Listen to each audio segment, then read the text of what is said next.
পেয়েছি, টাকা উঠাইছি 2,500, 15 টাকা, 2,500 না, আমি 2.5 কোটি টাকা পাইছি আমি এই দুঃসময়। তারেক জিয়া যে আমাদের পাশে দাঁড়াবে, আমরা স্বপ্ন কল্পনা করতে পারি না, ভাবতে পারি না। এই যে টাকাটা পাইছি, এই টাকা দিয়া 2,500 টাকা দিয়া, এটা দিয়া ডাল ভাত, করোনার কাপড় চুপড় অনেক কিছু করতে পারবো বাবা, অনেক কিছু। তোর সময় দোয়া করি আল্লাহ তারেক জিয়ারে ভালো রাখুক, সুস্থ রাখুক, সবাই মঙ্গল কামনা করুক তারেক জিয়ার উপর। তার মা নাই, বাবা নাই, এই তোর সময় তারেক জিয়া ধারে পাশে দাঁড়াবে, আমরা স্বপ্ন কল্পনা করতে পারি না, ভাবতে পারি না।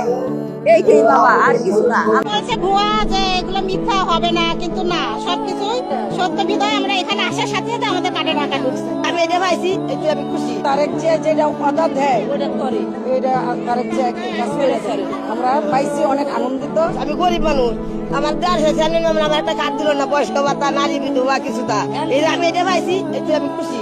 আল্লাহর কাছে শুক্র করি, আল্লাহ বাঁচা আমার মাথা জুটি চুল করতে আইতে আবু দুবার দেখা হয় মিলটাই করে বাবা হৃদয়টা আছে তো সারে কি নাম স্বামী রেখা হতে আবু দুবার কথা বলতে মেসেজটা যখন আসছে, আপনি বিশ্বাস করবেন না, আমার চোখ দিয়ে পানি পড়ে গেছে। মানে আমি এত এক্সাইটেড, এ টাকাটা আমাদের সত্যিই খুব দরকার। আমি খুবই খুশি ভাইয়া, খুবই খুশি। সত্যি একটা ঈদ ঈদ লাগতেছে, আনন্দ লাগতেছে আমাদের। জি, এটা আমাদের জন্য একটা ভালো একটা পদক্ষেপ নিল তারেক রহমানে। তারপরে আমাদের ঈদটা সামনে করতে পারবো ভালো মতনে, সেটাই ছেলে মেয়ে নিয়ে। এটা মানে সব থেকে ভালো হলো ঈদ, তাইছে আরো বাড়ি যাওয়ার লাগে, ছেলে মেয়ের লাগে কিছু কেনাকাটাও করতে পারবো, এই জন্য খুব মানে আনন্দিত আছে। ঈদের আনন্দ 2500 টাকা পেয়েছি আমরা ঈদের আনন্দের জন্য। এই টাকাটা তো না পাইলেও না, সংসারটা টানাটানি না অবস্থা, পেয়ে খুব খুশি আছি, আনন্দিত আছি। ভালো লাগছে, অনেক ভালো লাগছে, সুন্দর খুশি আমরা। আল্লাহর মেলা খোদার মেলা আপনার লাগে দোয়া করে আমরা খুশি। কাজে লাগে, মার্কেট আছে, বাচ্চা কাছে আছে, মার্কেট করে দিতে পারবো, খরচ করতে পারবো, বাধা বাধা করতে পারবো।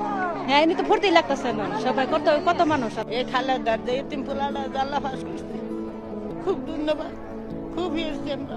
তারেক জিয়া লাগে দোয়া করি, আগামীতে জ্বালায় আবার এম করতারি আমরা। ঘরে ঘরে কেউ আছে না খেয়ে থাকে, কেউ আছে চিকিৎসার অভাবে মরে। এই টাকাটা অন্তত পাইলে একজনের উপকার হইব। আমরা চাই যে সরকারে 5 বছর আসছে, আমরা যে আল্লাহর মতন হীরা 5 বছর আসতে পারে। হ্যাঁ, মা নাই বাবা নেই, আর মারে কি অত্যাচার করছে।